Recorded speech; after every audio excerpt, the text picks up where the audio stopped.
What's up, my Yu-Gi Bros? I'm your host, the RJB0. Welcome to Yu-Gi-Oh! And Business Casual. So, two of the most important matchups you're probably going to be facing in this format are Madolches and Artifacts. Mostly because they're two of the most popular decks that are Outpost Primal Origins. But one of the problems with these decks being so common is the fact that they are very difficult to side against both of them.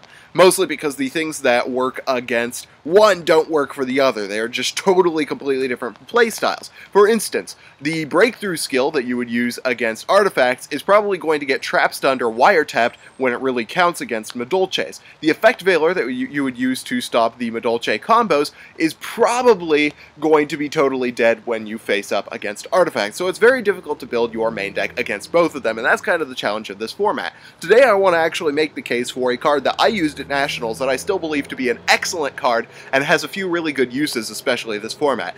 And that card is Forbidden Chalice. Now this card has been all but totally forgotten since it came out early on in 5Ds, but I think that it's the answer to a lot of the big lockdown problems and a lot of the big problems, especially this format. Back at Nationals, I used it against Dragon Rulers because if I had a way of going into Crimson Blader, usually my opponent wouldn't Effect Veiler if they had a Dragosack with tokens on the board, so I could just attack into the Dragosack, and then during the damage step, I could drop the Forbidden Chalice on the Dragosack and take it down with the Crimson Blader. So that was just one way that you could use Forbidden Chalice during that era in order to beat Dragon Rulers. But today, Forbidden Chalice actually has a variety of uses, the most important of which are against Madolches and Artifacts. Now keep in mind, the one thing that people really don't like about Chalice is that you can't use it during your opponent's turn unless you set it, and that's absolutely okay. I think it's better than Fiendish Shame this format for similar purposes,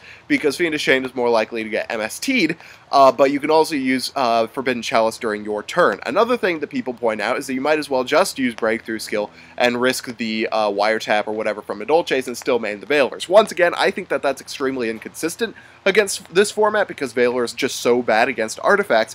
But I do see the point that comes out of that, which is that a single breakthrough skill is going to get you further against Artifacts than your Forbidden Chalices. However, consider this about breakthrough skill.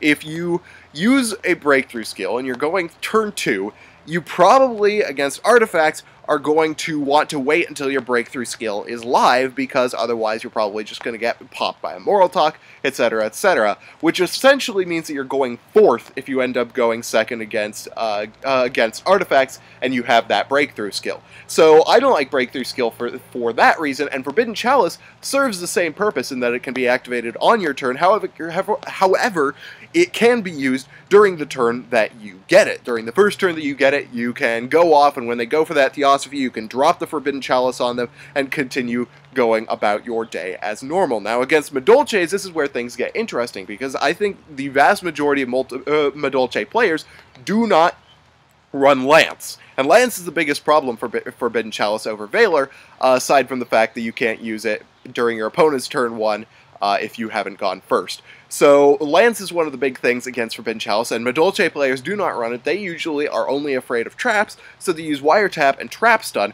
which do not work against Chalice. Chalice just blocks out those two cards while stopping play. So Forbidden Chalice is really good against the Madolche matchup for that reason. The really big weaknesses that a lot of people point out with Chalice are once again, that it can be vulnerable to Lance as opposed to Effect Veiler. And another thing that you can compare to Effect Veiler with this card is the fact that you can't use it during your opponent's turn 1 if they're going first. Now against Madolches, that actually really doesn't matter that much, because if your opponent uses the big Madolche combos, they don't really have any hard lockdowns that you really have to worry about.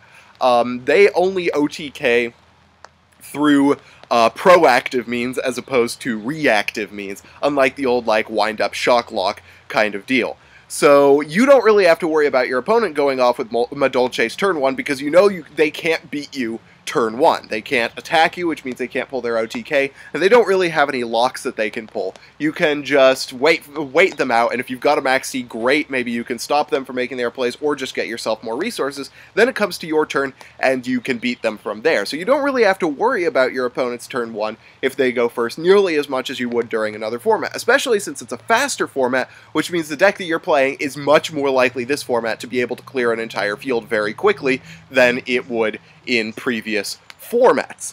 The other great thing that somebody pointed grammar is apparently not my strong suit today. The other thing that somebody recently pointed out to me is that Forbidden Chalice plus Ragna Zero essentially turns into a generic Dolka.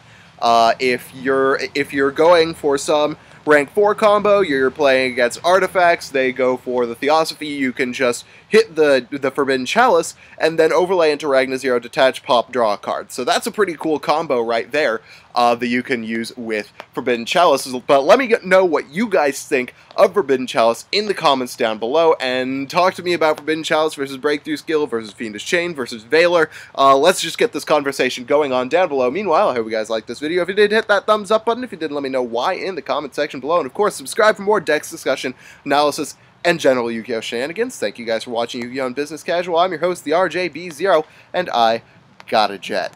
See ya.